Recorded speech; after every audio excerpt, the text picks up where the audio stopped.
Magandang umaga po sa lahat ng aming mga taga-subaybay at sa oras na ito, narito na po tayo sa ating programa. Dito po, Jam Ministry ang pahayag ng katotohanan. At sa oras na ito, tayo po ay dadako sa ating mga pagbati. Narito po si Mr. and Mrs. A.B. Arasa of Bulacan.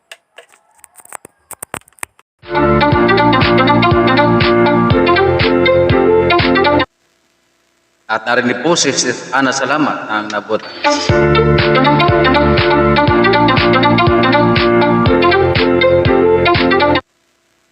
At ang ating mga kaibigan dyan sa lugar ng Bulacan, narin po si Mr. and Mrs. Johnny Burico. Yan po sa bandang Real Quezon, narin po si Dr. and Mrs. Nimi Burgo. Mr. and Mrs. John Nifio Capis of the Nahican, Quezon. All the way to from Australia, meron po tayong kaibigan si Sister Nora Rarugal. Sa Masbate City, narin po si Mr. and Mrs. Richard Fernandez.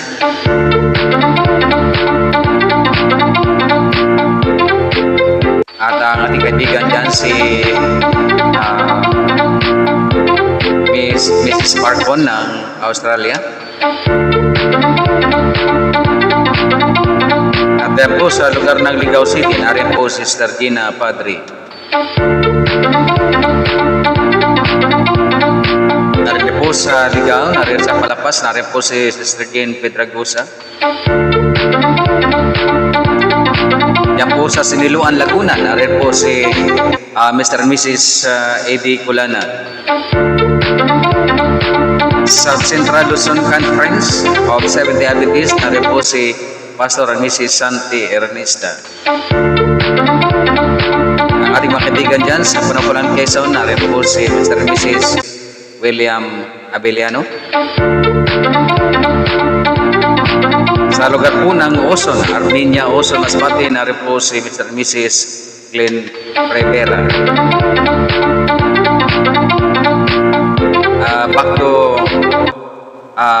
United States, narin po si Brother Iratso Joseph. Ang ating mga kaibigan dyan na patuloy na sumusubaybay sa ating programa dyan po sa Pampanga, narin po si Sister Yanyan Balatukan. Ang ating mga kaibigan dyan sa lugar ng Mundo, narin po sa Magsaysay SD Church, narin po si Mr. and Mrs. Bagtas.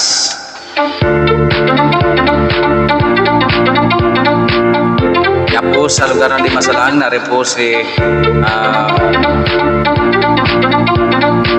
Brother Donald Arisubal.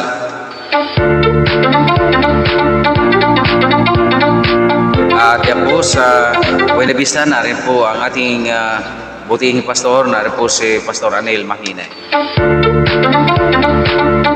Yan po sa lugar ng Ipapanan, Oso Masbate, narin po si Brother Angkawan Romulo. At ang ating mga kaibigan pa, si Brother Abayon Colping. Sila po ay patuloy sa ating pagsuporta sa ating gawain. Sa pamagitan po ng inyong mga dalangin ay narito po si Brother and Mrs. Johnson Amikan o Pag-aralan Natin Program. Brother and Mrs. Thompson o Kapitulo Versikulo. Pastor and Mrs. Bert Pamisa of CPUC. At sa lahat po ng aming mga kaibigan na aming binanggit ay marami po salamat sa inyong pagsubaybay. Ngayong oras na ito, tayo po ay dadako na sa ating pag-aaral. Dito po tayo sa The World's Greatest Talks. Bakit po kailangan po natin malaman ang mga linlang at pakana ng kaaway?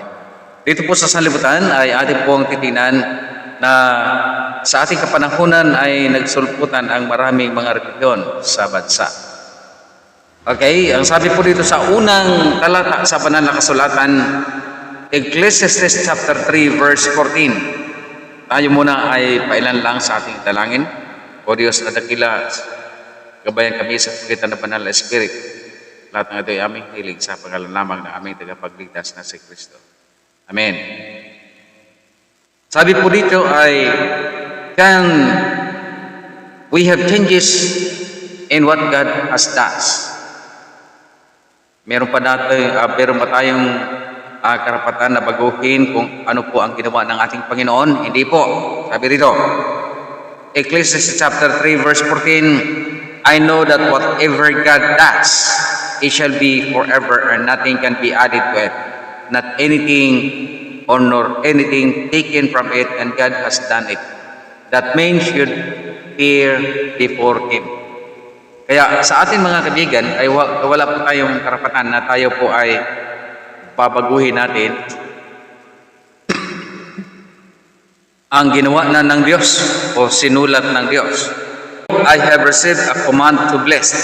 He has blessed and I can't reverse it. Ano po ang sabi rito? Yung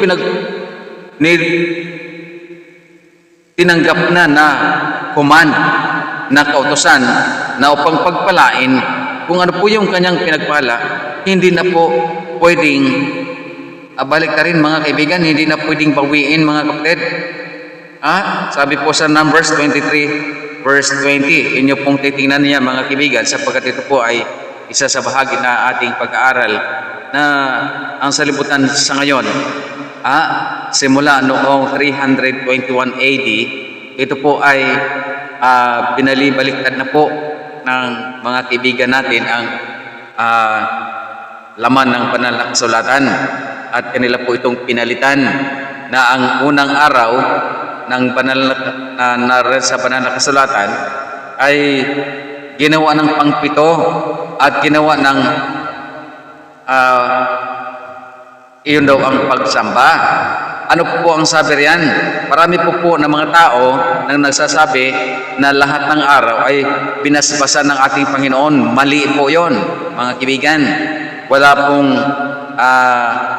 pong nakalagay na binasbasan ng Diyos ang lahat ng araw. Kaya ang katwiran ng iba ay lahat ng araw pwede pong sumamba. Iba po yung pagsamba mga kapatid na binasbasan ng ating Panginoon na isang araw. Yun po ang totoo. Sabi po dito, sa Exodus chapter 20 verse 11, which day did the Lord has blessed? Alin po dito ang araw talaga na binasbasan ng ating Panginoon? Para makita po natin na sa ating pag-aaral ay matiyak natin na yung ating sinasamba ngayon ay mabago natin sapagkat yung pala ay hindi binasbasan ng ating Panginoon. Sabi po rito, 4 in 6 days, Yahweh made heaven and earth. Ano na po? Ang Diyos ang gumawa ng langit at ng lupa sa loob ng 6 na araw. Ang dagat at ang lahat ng naririto. At sa pangpitong araw, siya po ay nagpahinga. Sapagkat ito ang pagpapahinga ng Panginoong Diyos at ang Sabat ay kanyang binasbasan at kanyang pinakabanal. Yan po, tingnan natin mga kaibigan sa verse 11 ng Exodus chapter 20. Ano na po? Yung ika-6 pang-una hanggang pang-6 na araw ay ginawa ng Diyos ang buong sanlibutan. Pagkatapos, tingnan po nito ang pagkasabi, but the 7th day. Yung ngunit sa ika-7 araw, ito po ay kanyang ipinangilin. Pagkatapos ay kanyang binasbasan. Yun po ang ibig sabihin mga kaibigan, na hindi po sinabi ng Panginoon dito sa ating binasa na binasbasan po ang lahat ng araw. Kaibigan, ano pa po ang sabi rito? Who is the Lord of the Sabbath? Sino ba ang talagang Panginoon ng Sabat? Tingnan po natin dito. For the Son of Man is the Lord of the Sabbath. Saan po yun?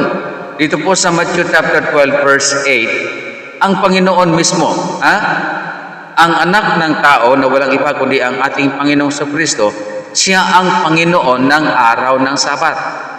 Yun po ang totoo. Inyo pong sundan mga kaibigan para po hindi tayo maligaw. Ano po ang sabi rito? The question is, will the Lord of the Sabbath ever change?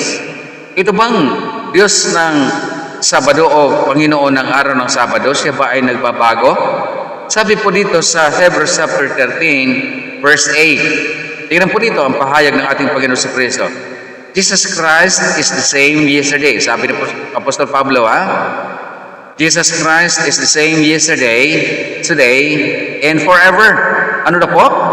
Ang Panginoon sa Kristo, siya po ay katulad kahapon, siya ang ngayon, at siya ang magpakailanman. Bakit nasasabi ng iba na binago-bago ang pagsamba sa bagong tipan? Hindi po totoo yun mga kaibigan. Sabi ko dito, did Jesus Christ came to change the law and including the Sabbath day? Ang pagpunta ba ng ating Panginoon Kristo dito sa sanlibutan ay kanya ang binago ang kautusan? Hindi po mga kaibigan. Ang sabi rito, kasama po ba ang pagbago niya sa araw ng Sabat? Tingnan po natin ang Mateo dito sa tala ng Mateo 5, talatang 7 at saka 18. Ito po'y ating binalik-balikan sapagkat marami po mga tao ngayon na sila po ay mayroong kalituhan sa kanilang sarili na maging ang kanilang relihiyon na kanilang sinasamahan, sila po ay nalilito. Marami po ako nakausap na mga tao na ganyan na nalilito na raw sila sa maraming katotohanan. Ito po ang sabi dito sa Matthew, tingnan po ninyo. Do not think that I came to destroy the law or the prophet. I didn't come to destroy, but to fulfill. Tingnan po ninyo. Ang pagpunta ng ating Panginoon sa Kristo, hindi po sinira niya ang kautusan at ang mga propeta. Ang kanyang pagpunta rito ay hindi pagsira, kundi ang kanyang pagpunta rito upang ganapin. Ano na po? Upang ganapin. Bakit? Hindi po naganap ng mga tagasunod niya. Ang sabi rito, for most certainly, I tell you that until heaven and earth pass away, not even the small jot or letter or tiny pen stroke shall in any way pass away from the law until all the things are accomplished. Ano na po? Na ang pagpunta ng ating Panginoon dito, ang sabi niya ay na mabuti pa ang langit at ang lupa na ito'y mawalay, na kahit na isang kudit sa kautusan o isang puma ay hindi mawawala mga kaibigan hanggang sa ito ay matupad. Yun po ang totoo na sinabi ng ating Panginoon. Ano po ang sabi ni Apostol Pablo dito?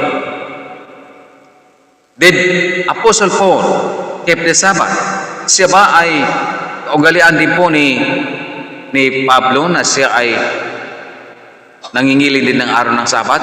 Ito po sabi rito sa Acts chapter 13 verse 14. But they passing on from Pisgah came to Antioch of Pisidia. They went into the synagogue on the Sabbath day and sat down. Tingnan po natin mga kaibigan. Ang mga taong ito, nakasama ni Apostol Pablo, sila po ay naglalakbay at sila po ay dumaan po sa Pisgah o sa Perga. Pagkatapos pumunta po sila doon sa may Antioch ng Pisidia at sila po ay pumasok sa isang sinagoga o simbahan during the Sabbath day. Tingnan po natin. At sila po ay umupo doon. Yan po ang totoo. Ano po pong sabi rito sa Acts chapter 13 verse 42? Tingnan po natin. So when the Jews went out of the synagogue, the Gentiles begged that these words might be preached to them to the next Sabbath. Ano na po? Nung nagsalita ang ating kaibigan na si Apostol Pablo, na siya po ay nangaral doon sa araw na yon, ay sila po ay nakiusap. Ang sabi nito, ang mga Hintil din naman, sila ay nakiusap na itong kanyang sinabi ay kailangang maipahayag pa rin sa sunod na Sabado. Tingnan po natin ha, mga kaibigan.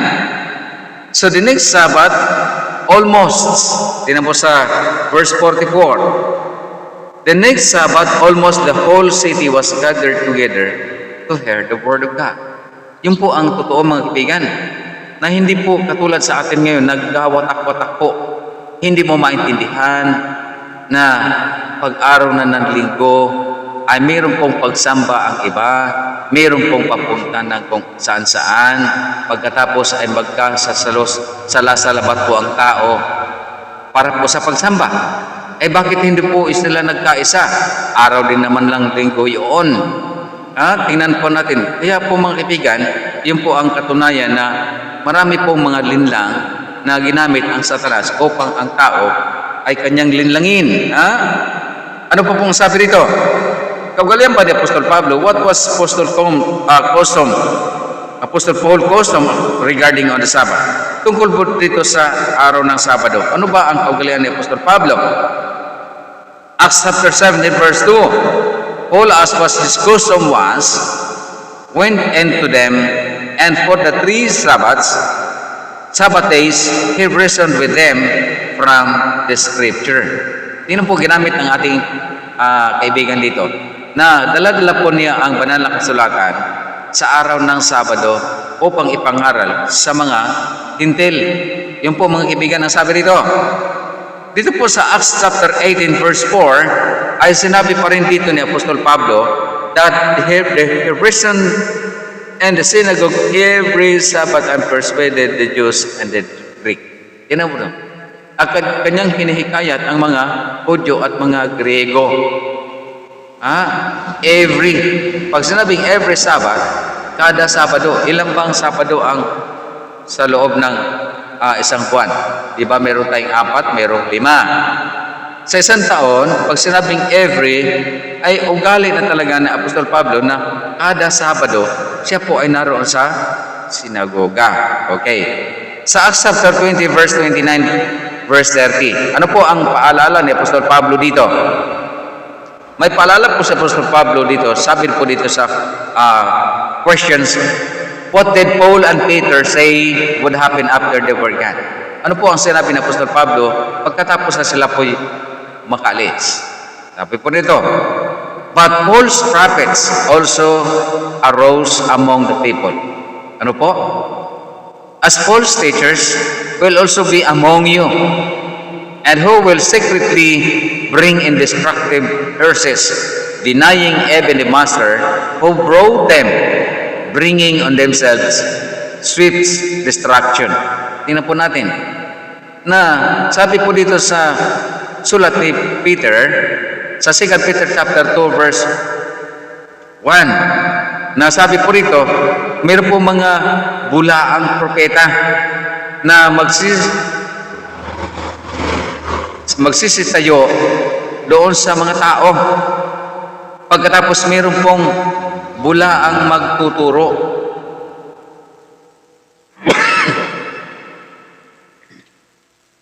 Kaya din natin makikita na pinakamahirap po ang sinabi dito ni Apostol Pablo at saka ni Pedro, na dalawa po dito na bumangon doon sa kalagitnaan ng mga tao na mayroong false teachers, bulaang propeta, at bulaang tagapagturo.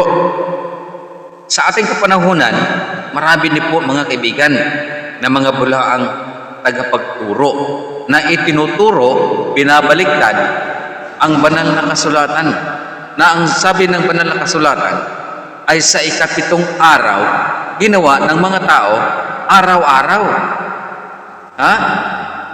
Sa halip na ang unang araw ang dapat na ang linggo, ginawa naman na pang-7. Tingnan po ninyo ang paglito ng kaaway. Kaya diyan po natin makikita na litong-lito ang mga tao sapagkat may mga bulaang guro, bulaang tagapagturo na sila po ay binabaliktad ang katotohanan. Ano po ang sabi rito sa Daniel chapter 7 verse 25? Ito po ang hula na babangon. Sabi po rito, Let no one deceive you. Ano? He will speak words against the Most High. Ano po? And wear out the sins of the Most High. He will plan to change the times and the laws, and he will be given into his hands until a time, and a times and a half of time. Dito po natin pagkikita sa mga nag-aaral po ng kasaysayan, ang isa sa bahagi dito na ating dapat malaman, yung until a time and a times and a half of time. Ito po sa mga nag-aaral, sa mga Bible scholars po, ay pinag-aralan po ito na yung time ay 1,000. Pagkatapos ay yung times ay 200. Pagkatapos yung half of time ay 60 po ito, mga kaibigan. So dito po natin makikita na ang pag-ating sinuma, ito po ay 1,260 years. Yun po ang totoo, mga kaibigan. Sa mga nag-aaral ng kasaysayan, ito po ay para sa kanila. Sa mga nagbabasa naman ng mga banal na kasulatan, kung kayo po ay mayroong mga inquiry o mga queries, kayo po ay sumulat lamang sa Facebook, yan po sa Hilltop Media Ministry, inyo pong titingnan at yun po ay nakalagay dyan. Mag-comment lamang po kayo, magtanong kayo roon, ating sasagutin ho yun, mga kaibigan. Pagkatapos ang sabi po ni Apostol Pablo, what did Paul tells the early believers and of what happened before the second coming of Jesus Christ? Ano na po ang sabi niya? Let no one deceive you in any way. Huwag daw kang maligaw sa anumang paraan. For it will not be unless the rebellion comes first. And the man of sin is revealed, the son of destruction. He opposes and exalts himself against all it is called God, or what is worship, so that he sit as God in the temple of God, sitting himself up as a God. Tingnan po natin ang mga sulat ni Apostol Pablo, na ito ay pakaingatan natin, mga kapatid, na bago dumating ang ating Panginoong Kristo, ito po ang mangyayari. Mauuna ito, mga kaibigan, na meron pong magpapakita yung anak ng rebellion, ang sabi dito. Pagkatapos yung anak ng kasalanan ay mahahayag ang anak ng kapahamakan. Saan po yun? Dito sa 2 Thessalonians chapter 2 verse 3 to 4. Yun po ang nagsasabi rito na siya'y uupo sa upuan ng Diyos, sa templo ng Diyos. Pagkatapos ang sabi niya ay kanyang sasabihin sa kanyang sarili na siya ay Diyos.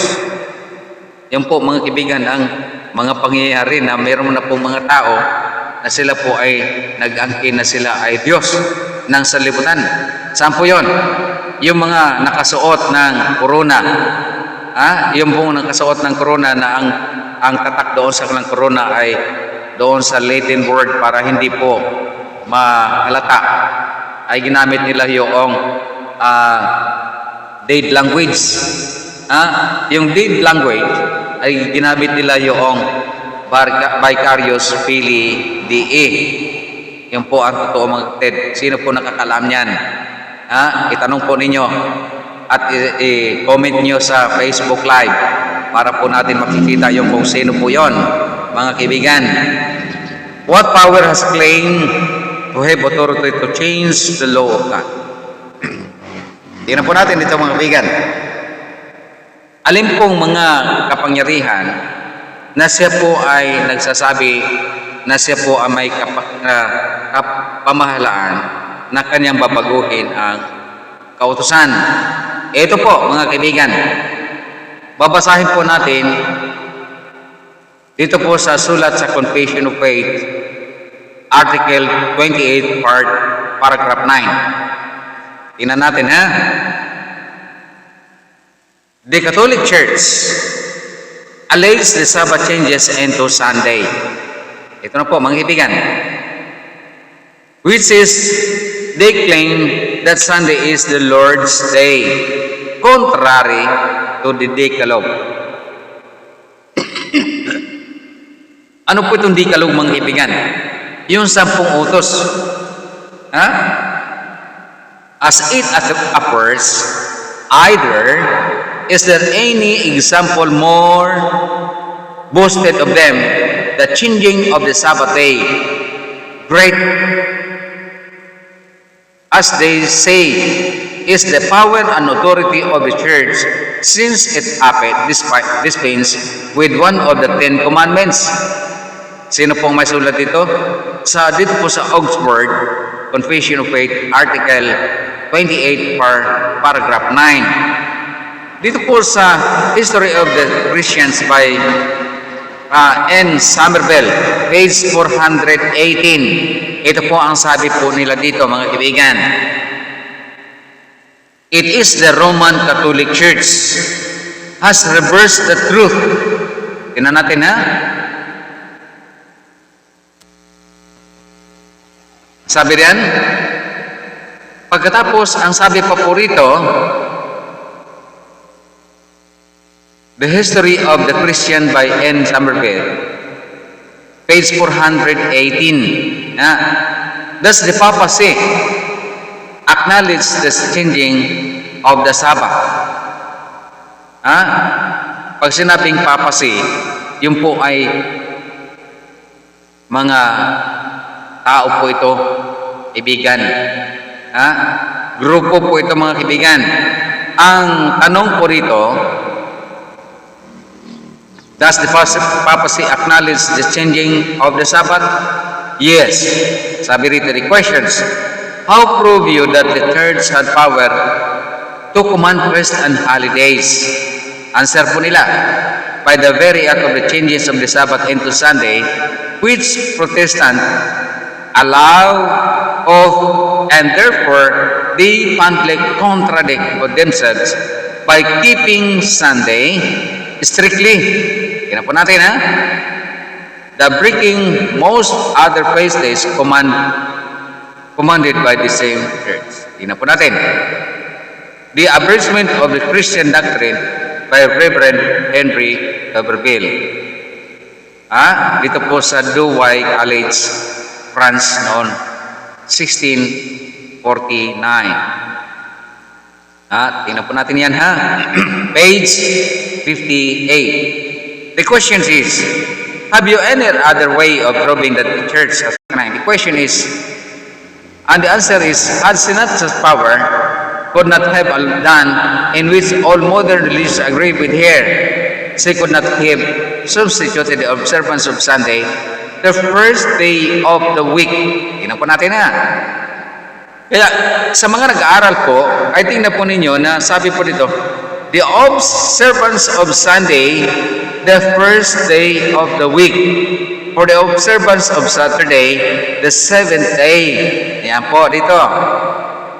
Sunday is the first day according to them, and the Saturday is the 7th day according to them. A change for which there is no scriptural authority. Yung po ang kaibigan. Kaya kung yung titingnan, mula po sa Doctrinal Catechism by Reverend Stephen Keenan, page 174. Ito po ang pagkatala, mga kaibigan. The question is, which is the Sabbath day? The answer is, Saturday is the Sabbath day. The question again here, why do we observe Sunday instead of Saturday? Bakit po sa halip na ang Sabado, bakit ating ginawang banal ang Sunday? Sabi po nila, we observe Sunday instead of Saturday because, tingnan po nito ang pahayaga, the Catholic Church in the Council of Laodicea, AD 336, transferred the solemnity from Saturday to Sunday. Mula po sa The Convert Catechism of Catholic Doctrines by Reverend Peter Yearman. Page 50, this is 3rd edition, 1913, a work which received the apostolic blessing of Pope Pius X, January 25, 1910. Dokumentado po ito mga kaibigan. Itong ating binasa ay dokumentado. Baka po mayroong mga marunong dyan sa banal na kasulatan na gustong magtanong, inyo pong itanong ito mga kaibigan para higit nating maunawaan. Ano po pong sabi rito? Do the Catholic authorities acknowledge that there is no command in the Bible for the sanctification of Sunday? Ang mga Catholic authorities ba ay tinatanggap nila na wala pong otoridad na galing sa Biblia na kailan pong pakabanalin ang araw ng linggo? Sabi po rito, sabi po sa The Faith of Our Fathers by Cardinal James Gibbons. Ito po yung sinagot ni Cardinal James Gibbons, edition 1892, page 111. Sabi po rito, you may read the Bible from Genesis to Revelation, and you will not find any single line authorizing the sanctification of Sunday. Nakita na po natin na basahin natin ang Genesis up to Revelation, wala tayong isang linya na matagpuan na nagpapahintulot na pakabanalin ang araw ng linggo. Ay bakit po ngayon, milyon-milyon ang mga tao, bilyon ang mga tao na sumasamba pag araw ng linggo? Nakita na natin ito mga kaibigan. Sino pong may sulat? Mula sa aklat ng The Faith of Our Fathers na sinulat po ito ni Cardinal James Gibbon, edition 1892, page 111. Another question here. Do Protestant writers acknowledge the same? Ito pang mga sumulat, mga manunulatin na mga protestante ay tinanggap din na pareho nito. Sabi rito sa New York Weekly Tribune, May 24, 1900. Sabi po nila, is there no express commandments for observing the first day of the week? Wala pong kautusan na mula sa kasulatan na ito po ay ating pakabanalin ang araw ng unang araw ng sanlinggo as the Sabbath. Sabi rito, nagagawin natin ang first day ay gagawing Sabbath instead of the seventh day. Tingnan po natin ha. None whatever, neither Christ nor his apostles nor the first Christians celebrated the first day of the week instead of the seventh as the Sabbath. Tingnan po natin ha. Ito po nakita natin na wala talaga, hindi po pwede na ang unang araw, ito ang ating pakabanalin at ito ang gagawin nating Sabat. Tingnan po natin ngayon ang ibang mga protestante, yung mga born again Christians, mga Pentecostal member. Sabi po nila, ay ang linggo rin po ay Sabat sa amin. Ay mali po mga kaibigan. Sapagkat ang sabi dito, hindi po natin gawing ang linggo ay magiging Sabat instead of the 7-day Sabat. Yun po ang sabi nila dito. So, ito po ay sulat din mula sa Watchman. Sa ano po yung The Watchman? Saan po ito? Galing. Galing po sa mga Baptists. Tingnan po natin. Sabi nila dito, the scriptures nowhere call the first day of the week the Sabbath. Hindi po nila tinawag ang unang araw na Sabbath. Sa ngayon, marami po mga nakausap ko ng mga tao ay ang kanilang Sabbath ay ang linggo. Sabbath din po daw yun. Mali mga kaibigan. Ang sabi, there is no scriptural authority for so doing nor any course the scriptural obligation. Sabi po sa sulat ng mga Baptist, dito po sa kanilang sulat sa kanilang aklat na Watchman.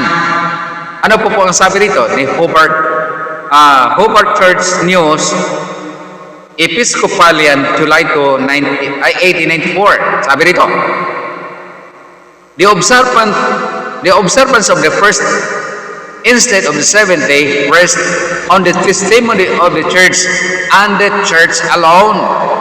Sino pong sabi dito? Si Hubbard. Nang sabi niya, dito, Episcopalian. Sabi dito, July 2, 1894. So, yung po sabi dito, for what reason do some reject the commandments of God? Sabi po dito sa Mark 7:9, full well do you reject the commandment of God that you may keep your tradition. Yun po, sa ngayon, yung sa halip ng Biblia ay ginawa po na pinalitan ng tradisyon. Yun po ang totoo mga kaibigan. So sa mga oras na ito, dito po natin puputulin ang ating pag-aaral. Ito po ay inyo pong tingnan mabuti. Dito po sa Timeless Truth, akin pong ipapakita ito. Nariyan po, inyong pong titingnan yan, ay nariyan po matutunan natin ang lahat ng mga bagay na ating mababasa. Bumili po kayo nito at inyo po makikita doon mga kaibigan ang isa sa bagay na ating makikita na marami pong mga ginawa ang mga tao na kalang binago ang kautusan, ang banal na kasulatan ay ginawa nila na sang-ayon sa mga tradisyon ay ginawa nilang bago. Okay? Sila po ang may bago nito, ang nagbago nito. Tayo po ay mananalangin. Dakilang Diyos, salamat po ng marami na kami po ay nakatapos sa aming pag-aaral na sana tatakan ito ng banal na Espiritu ang aming mga kaibigan na patuloy na sumusubaybay. Inyo po silang pagpalain sa pangalan ni Jesus. Amen. Ganang umaga po at muli ay pagpalain kayo sa buong maghapon ito. Ako ang inyong abang lingkod, si Brother Doming, at ang aking kasama, si Brother Dendo, ay nagsasabing pagpalain kayo sa oras na mga ito at sa buong maghapon.